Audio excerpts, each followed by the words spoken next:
Artigo 3452 Assessment on the Behavior of Harmonic Phase Angles.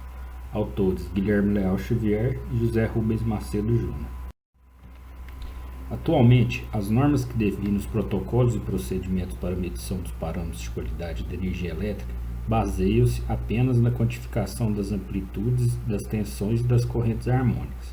Assim, os ângulos de fase das componentes harmônicas, oportunos para alguns tipos de análise em sistemas elétricos, são ignorados. Como ainda não existe uma metodologia padronizada para medição e agregação desses ângulos, esse trabalho visa colaborar para o tema, apresentando o comportamento dos ângulos de fase das componentes harmônicas ao longo do tempo, contribuindo para a compreensão do comportamento real dessas grandezas e servindo de base para a definição de uma nova metodologia capaz de realizar tal procedimento. Nesse contexto, o presente artigo tem como objetivo apresentar uma análise a respeito do comportamento dos ângulos de fase das componentes harmônicas ao longo de um dia de observação. As medições foram realizadas utilizando um analisador de qualidade da energia elétrica, modelo MAR 21 da RMS Sistemas Eletrônicos Limitada. Este equipamento registra as oscilografias das formas de onda das tensões e correntes com uma taxa amostral de 64 amostras por ciclo. Ao todo foram realizadas 5 medições, sendo 2 cargas domésticas funcionando de forma individual, onde uma é uma lâmpada fluorescente compacta de 34 watts e uma outra é uma lâmpada de LED de 6 watts.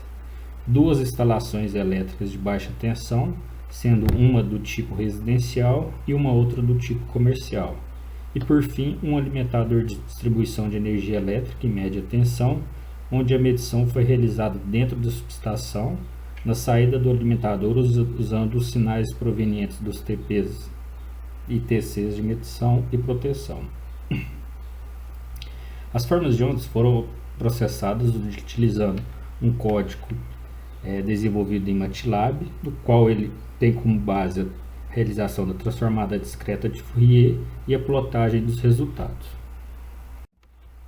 Pelos resultados apresentados, os ângulos de fase para as tensões harmônicas tendem a se comportar de forma mais estável ao longo do dia, salvo algumas variações dependendo do horário.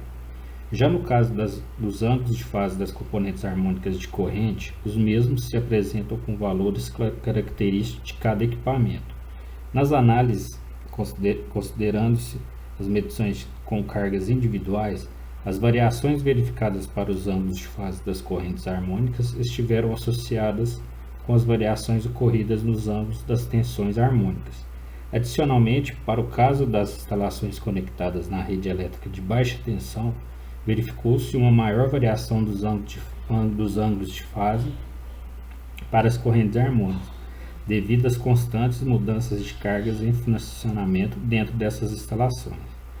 Por fim, em função do comportamento verificado para os ângulos de fase das componentes harmônicas, o presente trabalho mostrou que para algumas aplicações específicas, a exemplo de estudos de fluxo de potência visando a quantificação das perdas técnicas na distribuição, faz-se necessária a consideração desses ângulos para uma maior assertividade dos estudos a serem realizados. Nesse sentido, portanto, torna-se imprescindível o desenvolvimento de uma metodologia de agregação temporal dos ângulos de fase das componentes harmônicas, a exemplo do intervalo de 10 minutos utilizados pela IEC 61430 para agregação das amplitudes dessas mesmas componentes.